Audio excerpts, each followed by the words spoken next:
What we gonna be able to charge?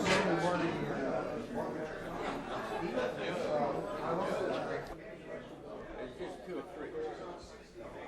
It's a nice one because it was real clear. It was really easy to reproduce and it's the size of people. Well, I got one just about like it, only there's only about 5 or 6.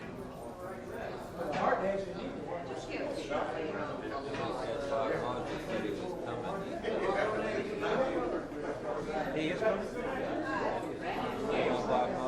I knew it, I wouldn't recognize his name if I saw him. His wife was my arithmetician.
Okay, Randy, we just wanted to get some reflections from you on Explorer 1. This is the 40th anniversary. Could you first state your name and what your role was during the launch of Explorer 1? I'm Randy Yeomans, and I was with Missile Electrical. We handle all the wiring and the relays and boxes on board the missile. And you recall where you were, during the launch of Explorer 1, where on the ground you would have been? I was in the parking lot watching. And about how far away was that from the blockhouse? Oh, from the blockhouse here, it was about 4 or 5 blocks. And just describe what your activities were, during the launch preparations, what you did, and in the time leading up to the launch. We worked at the pad right out by the missile itself. And we had, the office was actually in the structure out at the pad. And we took care of all Missile Electrical.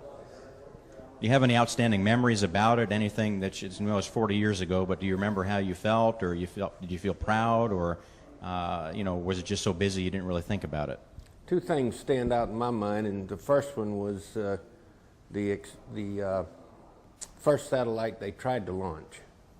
It missed. I watched the Vanguard. I watched it explode standing right out there, and that was not a good feeling. And then I remember the night they launched Explorer 1. A lot of fun.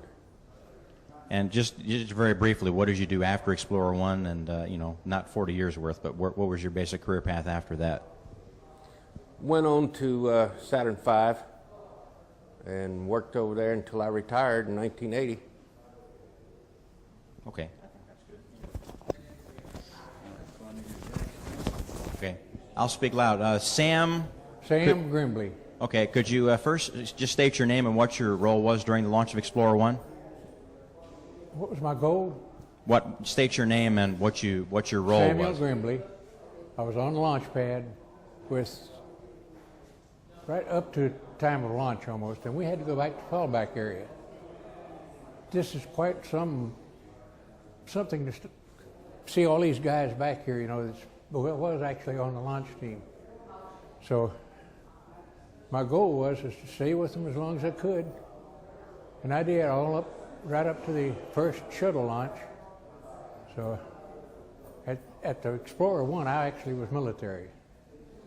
So it's been a long way coming up, but that's about it. Now they call you Sarge. Is that Yeah. because that's what your rank was? Yeah.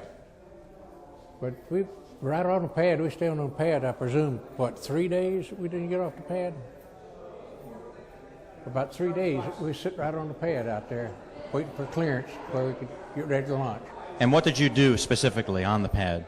I was propulsion airframe, and we were kind of a jack of all trades. Anything that had to be done on the vehicle, we did. We opened up that vehicle for the electrical people to get in, check everything out, and when we got ready to go, we had to close up, go to back to fallback area, and then launch. Sometimes it didn't work that way. Sometimes it took a little bit longer than they thought they would take. But it's quite memories back there. Now we're going to ask everybody the same thing. Do you have any outstanding memory of that night itself? No, I know we were tired. The whole crew was pretty well tired. We've been on the pad for so long, and it was just we were in hopes that it would go. Von Braun said, "Okay, we got to put one up," so we did. The only thing is, the Navy said that they had the military ahead to get their satellite up. Well, the vehicle that we actually launched on had been checked out and ready to launch 4 months before Polaris. But there's big politics going on, and it wouldn't let us launch. So they finally got it down here and got it off. But it was 4 months after the original date they had scheduled to go up. And Von Braun was quite perturbed about that. The little grapefruit rolled around the pad out there from the Navy vehicle. It didn't go very far. So we were sitting over on the pad over here when that went off. But we were just waiting for it to get down here. And that's about it. Okay, Sarge, I think that'll do it. Okay. Thanks very much. Okay, Jay, if you would for me, state your name and, if possible, the title that you held during launch of Explorer 1. Jay Campbell, and I was the pad foreman for Mechanical Propulsion Group on the pad. And what did you do? Just give us a rundown of what your activities were on the launch day. Oh, we checked out the power plant, did all the tests, et cetera, and secured the vehicle and got it ready for launch. And during the launch, now you had already said you were out at the checkpoint down the road. Is that correct? Yes, at T-minus 10 minutes, we had to leave the pad, yes. Mm-hmm. And do you have any outstanding memories of watching the launch, or just the general feel of putting it all together, how you felt? Well, we were real glad that we could finally get the chance to launch, because we felt we could do it even before Vanguard. But that was the general feeling. God, we finally got a chance to do it. Let's do it and get it out of here, and off we go. Mm-hmm. Now, once you were done, were there a great deal of celebration afterward with some of the guys? Did you get together afterward and celebrate, or? We did a little celebrating at the launch complex, but everybody was excited after it was launched. That's when the excitement came, when it passed the final tracking station, and the announcement came that it did go over Goldstone, and we are in orbit, and the free world's first satellite. And if you could, what would you like people to most remember about it? We're at the 40th anniversary. What, in light of what you remember about it, what do you think you'd like people to remember about it most? Well, it was the beginning of space, and a lot of dedicated people, and especially the German team. They started us off in space, and a lot of people have forgotten about that, but we do owe them, Von Braun's team, a debt of gratitude for getting us in when it really came in handy. That was the beginning of the Cold War, et cetera. So, part of history. We'll never forget that. Okay, Jay, thanks. Lionel, is that correct? Ed. Oh, Ed, okay. Right. Ed, could you state your name and, if you recall, the title that you had during the launch of Explorer 1? Basically, I was the pad engineer for mechanical and propulsion. I had the checklist that we used to conduct the countdown, to check off the items as they were accomplished. Which included loading propellants, by the way. We were right there during LOX loading and hydrogen peroxide loading. That'd be unheard of today, of course. Well, let's expand on that a little bit. That was a day when you actually had, men go out very shortly before the launch and fix That's things. right. Could you describe that a little bit? Well, a few days before launch, we'd load the fuel, which was, well, it was toxic. It was UDMH, so it was a bad stuff to handle. You had to wear escape and that sort of thing. But that was usually days in advance because that material was stable in terms of there was no temperature-wise it was stable. But LOX we loaded during the countdown, and of course being LOX it would boil off, and we had to have replenishment capability, which we had. So it was constantly, the LOX tank was constantly topped off. The last thing we loaded was the hydrogen peroxide, which provided well, it was catalyzed and decomposed into steam, which drove the engine turbine, which drove the pumps, which provided propellants for the thrust chamber. And now where were you at physically, either pre-launch or during the launch itself? Right at the base, right up against the bird at the launcher. Usually around the, we had a pneumatic panel that was mounted to the launcher. So we were generally right in that area, and the connection of the thrust chamber igniter and our main stage stick occurred right there. Now, back to that hydrogen peroxide leak. That was the event that caused the major delay from 10:30 to approximately 10:48, 15-minute delay or so. Do you recall, the activity surrounding that, how you heard about it, what you did? Yeah, very vividly. As a matter of fact, our boss, Albert Zeiler, his Peenemundi experience suggested he go around the vehicle, patting the fins and checking our rudders and so on and so forth. And so he was doing that final check, his visual check, and noticed a condition on one of the rudder housings. And he said, "What is this, Fanning?" Well, I said, "That's peroxide, Albert." It was foaming at the base of the bottom of the rudder housing. So Jay Campbell, the fellow that just spoke to you, we opened up the tail door. He went inside with some wet cloths, rags, and cleaned up the tail as good as could be done at that point, and closed back up and proceeded. We had the basic cause of the leak had to do with, we had a little different configuration we had in the past. We had an overboard line. In order to achieve the full burn time, we actually overflowed the hydrogen peroxide back into the hydrogen peroxide trailer. Well, this vent line that also provided the overflow material had a slight crack. It was a bellows type line. That occurred as a result of venting the tank. It was a line that was not really of sufficient strength to withstand the vent that we had. Anyhow, that had dripped for some period of time, obviously, since we loaded peroxide. So as a part of that closeout going back in, Jay lifted up that line. We got the remaining residual peroxide out of that line, and that took care of it.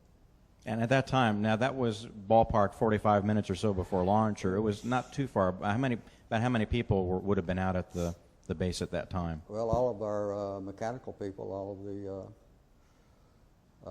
of our mechanics, probably some of the electrical technicians were still there, some of them. But I don't know, what, half a dozen, 10, 15, something like that. Okay, well, first of all, we appreciate the detail on that because that's far greater than anything that we've seen written. Do you have any other outstanding memories, in terms of, you were a part of history? I mean, does it still move you to think about it? Well, we knew, of course, it was pretty significant. As had been mentioned earlier, the Vanguard in December basically lost thrust at liftoff and crashed back onto their pad, blew all to pieces. We knew that we could have done that probably a year or so ahead of that, and Sputnik had already been up, and they launched Sputnik 2, I guess, in November of, 57. We could have beat both of those. So I guess we were pretty proud that we were first, and the paper news media, mostly newspapers back in those days, applauded our efforts, I guess you'd say, put smiles back on the American public. Okay, and we appreciate that very much. Thanks. Terry Greenfield. Yeah. Okay. Quiet on the set, please. All right. Terry, just Yeah, like what we've done, let me have your name and what your title was back at the launch of Explorer 1. Okay, my name's Terry Greenfield. I didn't really have a title back in those days. I was a blockhouse engineer who was responsible for the speed control system of the tub, which we called the basic structure that held the Sergeant rockets. And my job was to actually, I also served a little bit in the liaison world with the JPL folks, because we had to balance it over in the spin test facility, which is kind of adjacent to the pad here. And we spent lots of hours and lots of nights getting the thing balanced properly to bring over and for installation on the pad. But on the launch day there, that was one of the last things that we did was to bring the tub up to a liftoff speed. But to do that, we really didn't have any switches to control the power to the box. And what I used to have to do was to go up and at that time we cooled the instrument area with carbon dioxide gas and or carbon dioxide, actually dry ice. And I used to have to take a breath and then reach my face in and hook up the cables there. And then we'd close it out and come back in the blockhouse, and then we'd run it up to somewhere around 350 RPM, right slightly before launch, which really caused a problem with the guidance and control panel because of the vibration. But during flight, we had a programmer that brought it up to somewhere around 700 RPM, because as you burn off fuel, the mode, the vibration mode would change in the rocket, and you didn't want to disturb the guidance platform there. So that was my job. I operated the firing console, the one on the left side.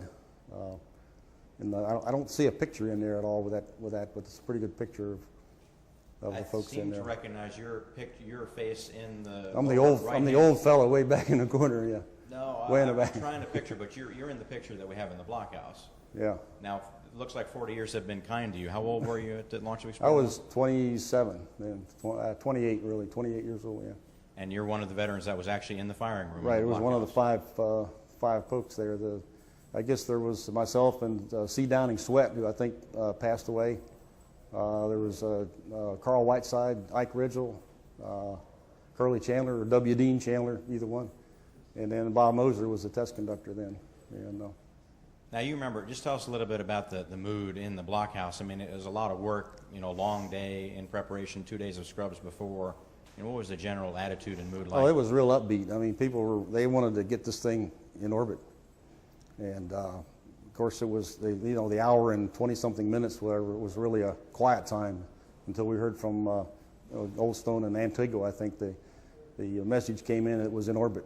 And I don't remember any big celebration. I think everybody was kind of tired. And those days, people were different. They didn't go party that much. At least the people I knew didn't party that much. They kind of were very competent folks. I like to say in those days that people were more important than paper. I think the whole space program has really gotten to where it doesn't rely on the people as much as they rely on the paper, and that's not the way we used to do things. Any other specific memories about Explorer 1? The blockhouse perspective is a kind of a unique one. No, of course there was the vane problem there, and that may have been part of the peroxide problem. That peroxide may have leaked into there. No. Huh? Yeah. Yeah. Well, what happened is at the very last minute when they turned rudder drive on, which was put power onto the control motors for the vanes, the indications showed that one of the vanes was out. And in fact, when Debus turned around and looked out the window there, he said everything's fine. And so we went ahead and a little. You weren't really sure that was the case, but everything worked out fine. And they actually, I guess several weeks later, they had Fred Friendly and Edward R. Murrah came down, and we did a movie in there. They bought us all shirts, and they really over-dramatized when Kurt Debus had turned around and said, "Forget it," which is something you'd really never do in a firing room, say, "Forget it." But well, that's a whole other thing. I wish we had all day to talk about that, because apparently the films and the tapes of the original firing have been either destroyed or disappeared, or we too bad. searched for over 4 months now to find them. But there We should couldn't. be a commercial film with that Fred Right, Friendly. that's all Fred that's Friendly's still available. alive, yeah. And the question is, you remember the firing itself, and I'm sure have seen the film that you were in where they bought the shirts and did that. Right. Was it a fairly good representation, or do you say was it over dramatized? I think it was over dramatized. Yeah, right. It was more. You were more down to business, quiet, very professional. That's right. Yeah, right. And Debus didn't say forget it. I think he said a little more than forget it. You remember it at all? He said, I think he said more like everything. You know, I've seen it. Everything's fine. Go ahead. But forget it was the word in the show there. Yeah, we have that. That's the one we're going to be broadcasting tomorrow over the PA system. Oh, okay. We know that it's a simulation. We're kind of disappointed we couldn't find. Oh, you don't have the original. real. You don't have the real tapes then. Couldn't find it. JPL didn't have it. Nobody. Yeah. Pentagon, Redstone, nobody had it. We were hoping one of the veterans would, but we couldn't get that either. We kept up often with some of the JPL folks there because they got to know them pretty well. Al Wolf used to come down in some of the deep space probes there.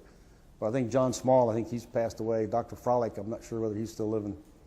Wilkie Talbert, I lost track of him. Yeah, I think Jim Ryman is the only one I think still lives in Titusville. So didn't see any JPL folks here today either. So. No, maybe tomorrow. Just state your name and what your title or what your role was during the launch of Explorer 1. Frank Coppage.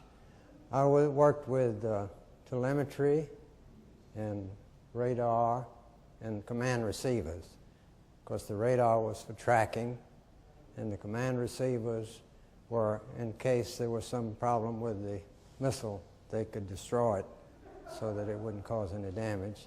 And then telemetry was to relay back all of the information from the missile to know the health of the missile, how it was going. And back then, the telemetry wasn't quite so sophisticated because they used electronic tubes, and the equipment needed to be tweaked up. They had the subcarrier oscillators for the different informations, had a low side and a high side, and it was always fun to tune them up because we had to go out and tune them up, tweak them up just a little before the launch, at least within probably about 15 minutes before. And we had a man back at the telemetry station over at the hangar, and he would talk to us and he'd say, well, we'd get the side low on the low side, high on the high side, and which sounds kind of funny, but you had to make sure that it didn't drift too far below or too high. And then we would safety wire the unit, close the doors, and come back in the blockhouse, and then watch it. We'd record it on the tape recorder and watch the monitors to make sure that that the radar was okay and command receivers and so forth. And that was real interesting. Because back then it was a lot of fun because we worked in the blockhouse with equipment, and we went out and worked on the vehicle, and we didn't have subcontractors and so forth like they do now. So we were actually hands-on type. So are you one of the veterans that was actually in the blockhouse then for the launch itself? Yes. And where would you have been stationed approximately in the blockhouse, in the firing room itself? Yeah, in the firing room, they had a tape recorder there, and then there was some monitors for the telemetry. They had the main telemetry station back over at the hangar where they were recording everything, but we also recorded it in the blockhouse. And like you were one that was you were in the blockhouse and then out on the pad and then back in the blockhouse. Could you elaborate on that a little bit more? What you did? Of course, they sealed up the doors before launch for safety purposes, and then we were, of course, extremely interested in watching all of the signals.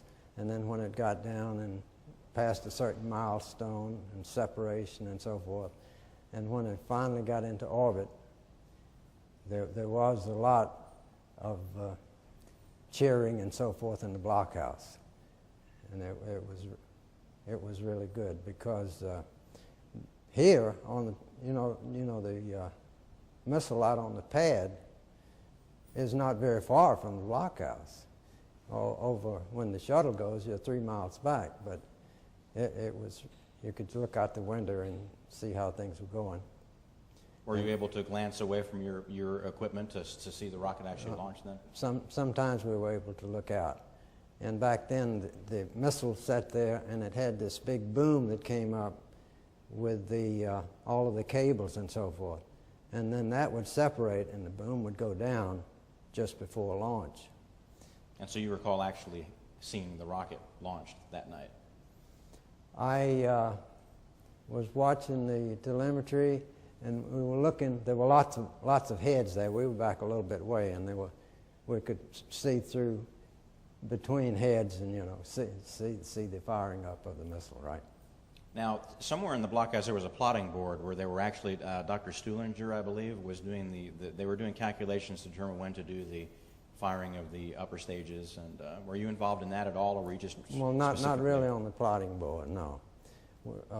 Carl Sendler, one of the Germans, was the head of the RF and telemetry group, and then one of our supervisors was Grady Williams, and Jim Rorix was with telemetry. So all of those early guys really mean a lot to us when we can see them anymore. And now looking back, do you have any outstanding memories of that particular day and that night? Well, just the fact that, as we've talked about, the excitement of the fact that we knew that the other attempt had not been successful, and this Jupiter C-type missile, which was a Redstone with extended tanks on it, we had fired one of those the year before and knew that it could be fired successfully, and we were making sure that we believed surely that this one was going to make it. Was there throughout that period a sense of, were you agitated at all because you knew you could do it but you weren't given the chance to do it? Well, there was a little bit of that, of course, because when they decided who would actually do it. Okay, we're continuing from the other tape. I just wanted to ask you, about, there was some, I guess, controversy, and I think the Eisenhower administration was questioned a little bit about the selection of the official satellite program. Vanguard had been selected over Orbiter when the Army knew they had a vehicle that could launch a satellite 13 months before the Russians launched Sputnik 1. Mm-hmm. And you were commenting on that, was there a sense of rivalry? Was there a sense of agitation that you knew that you could have done this before and you weren't given the chance? Well, there's always a competitive spirit, and we were a little disappointed when it wasn't chosen, but when the Vanguard was, we were all pulling that it would go. And when they had a mishap, it was decided, Dr. Von Braun told them that he thought he could launch it within, I don't know whether he said a month or 2 months or whatever, but they took it, brought it down from Huntsville, put it on the pad, and we checked it out, and sure enough, everybody was real happy that it really did make a successful. The major missile went, and all of the spin-up rockets, those 3 stages, there were a bunch that went first, and then 3, and then the final stage was a live rocket itself, and it ended up in orbit with the casing and the electronic equipment right in the nose of that thing, and that was the first satellite, Explorer 1. And you would reflect that you were proud for the country, regardless of who was actually doing the launch itself. Yes, indeed. We were very happy to know that it did what we thought it would do, and everybody was cheering in the blockhouse, and we were real happy when we finally heard that it was actually in orbit. Okay, Frank, thanks a lot. We appreciate that. Thank you. I appreciate it. Okay, Henry, if you would state your name and what your title was during launch activities for Explorer 1. My name is Henry McGill. I was a lieutenant, aide-de-camp to Major General John Medeiros, the commander of the Army Ballistic Missile Agency, and I was with him the night of the firing. Now, you had a very interesting story about that. You were actually in the firing room for the launch of Explorer 1. Could you just describe how that came about? Well, the numbers of people permitted in the blockhouse were limited, and Medeiros wanted me to be with him. So they gave me a job because no one was permitted in unless they had a job to do, and I had to had a remote camera to operate. That was my function, and I'm sure it could have been handled by anyone else, but he wanted me to be there because it was a history-making event. And I'm sure one of the reasons was that you had been involved in Huntsville with, you know, a lot of the experiences that had led up to the launch of Explorer 1. You were actually kind of a go-between between Medeiros and the Von Braun design team, is that correct? Well, I was being an aide-de-camp. I was administrative assistant to Medeiros and also to Dr. Von Braun. I traveled with each of these two men for about 3 years as an administrative assistant. But the interesting fact about this particular missile launch was the decision to launch. The night of Friday, the night that the Russians launched their Sputnik, there was a visiting team at Huntsville, the new Secretary of Defense designee, Neil McElroy. He had with him the Secretary of the Army, Wilbur Brucker, and Lieutenant General Jim Gavin, the Director of the Army Research and Development.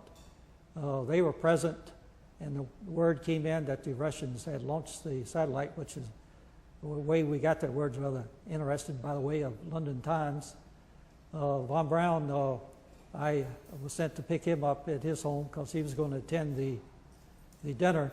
Medeiros did not want anyone else to see him before he had the chance to talk to him about the launch. So I picked up Dr. Von Braun, brought him to the dinner, and the next morning we had a 4-hour plan to brief the Secretary on the Army's Jupiter program, and the briefing was changed to reflect that we, the Army, could put up a satellite. And Von Braun made the statement, we can put it up in 60 days. Medeiros changed, they said, make that 90, Warner. And then they tried to press the Secretary for decision. But he stood up at 12 o'clock and says, I know when I've been pressured, and said, you'll hear from us later, and got in his airplane, flew back to Washington. Now, this in actuality was well after the Vanguard program had been chosen. That happened in '55. You're talking now about October '57. Yes. What transpired in the meantime? Well, actually, the Army, Von Braun's team, working with the Navy Research Laboratory, proposed the orbiter, put up a satellite. However, I think the American Rocket Society was instrumental in getting that attention given to the orbiter program through the National Academy of Sciences. But a decision was made for the International Geophysical Year to go with a non-military weapon system, which was the Vanguard. And the Vanguard was selected a much more sophisticated delivery system than the Redstone, and it was selected for the IGY. Now, were you aware, during that interim period, were you aware of what the attitude was of General Medeiros? Now, he made some decisions without official authorization. Were you privy to those? Did you know what was going on? Yes. I don't know particularly what you were speaking of, but yes, I was aware. After we the Army, fired the Jupiter C, the first payload that was to check out the ablative cooling of a nose cone. We were going to use that system and propose that system for the satellite. Medeiros was told we had 6 missiles. We fired 3 of them. We had 3 in reserve, and we could have placed the satellite up because they had the sufficient power to do so. Medeiros was told to get rid of them. He did not. He took them off the Cape here, flew them back, and put them in a warehouse in Huntsville. And that was the system that was eventually used. Right. But I guess what I was referring to specifically is that he placed the remaining Jupiter Cs in storage without having received any authorization to prepare for the launching of a satellite. That's correct. You were aware of this? Yes, that's correct. The he was told to get rid of them. So he put them in storage. Did not, and that was a good move on his part. For that was the hardware available for the Explorer. Would you kind of characterize, General Medeiros is deceased as of 1990, so we couldn't have him here for the anniversary, but characterize how his personality, played into the fact that the infrastructure was there to launch a satellite when it was launched. Well, he obviously was wanting to get permission to put satellite up. He was told not to discuss it and stay clear of the political aspects and the so-called inter-service rivalry we had at the time between the Air Force and the Army. It was a real situation. Both services were developing the same type of weapon, Jupiter and Jupiter and the Thor, each 1,500-mile IRBM missiles. He had a job to develop that, and he had all the power to do it, and he exercised management control that was new certainly to the Army in those days. But there was a lot of competition between the two, but it was a healthy competition. He and General Schriever were good friends, and contrary to what you might read in the paper, so we as an organization, ABMA, in the Western Development Division of the Air Force, got along real well. And we exchanged briefings between the two organizations. But Medeiros, when the decision was made for the Air Force to take over operational control of the Jupiter, he didn't fight that, although there was a general court-martial in Huntsville by Colonel Nickerson, who on his own tried to fight it, and he passed out information that he should not have, and that resulted into a general court, so-called Billy Mitchell Court of the Missile Game. But he was against the direct orders of Medeiros. Okay, let's get back to the launch of Explorer 1. Again, you were in the blockhouse. Do you have any specific memories of, you had to do something that could have been done by someone else so that you could be in the blockhouse. Did that give you time then to do more observing of what was going on? Well, no, I was the same problem the gentleman just spoke. I had to look between heads to see the actual missile leave the pad, but there, of course, at 11 o'clock at night, there was obviously a flash from the propulsion, and we were able to see that. The interesting fact was that the second stage had to be manually controlled as far as ignition of it from the ground. Dr. Stuhlinger and Dr. Hauserman were the two that were actually plotting against a normal trajectory, and Stuhlinger was the one that pressed the button for the second stage. Once that happened, that's not anything more that we could do at the Cape or at the blockhouse. So the group, Medeiros and Dr. Froelich from JPL, and I drove over to Patrick Air Force Base, to the theater where the press was assembled. And we did not know whether or not the missile had been successful. But word finally came in and said that they had acquired it in the West Coast, made a successful flight. And my memory of it was we accomplished what we set out to do. We put a satellite in orbit and hopefully regain some of the prestige in the scientific community in the Western world.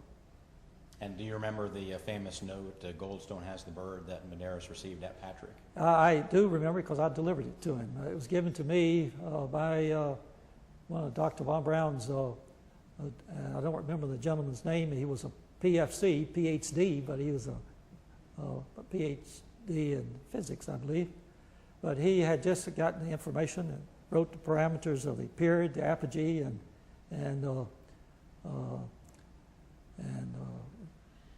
perigee, I guess, all three. He got the three parameters and wrote them a piece of paper, and I took them down in front of the theater and gave them to Medeiros. I had attempted to call out to Cape to get the information myself, but they did not have a Class A phone in the theater, and I only had to use a pay phone, and I didn't have change. I borrowed change from an Air Force officer, as a matter of fact, and made the call, but during step time interval the information came in. And then General Yates, who's commander of the Eastern Test Range, made a call to Medeiros, to Secretary of the Army and Chief of Staff of the Army, was assembled in the Pentagon, in the Operations Center. Von Braun and Dr. Bill Pickering and Van Allen were in Washington at the National Academy of Sciences. And that's when Rucker said the name of this is Explorer.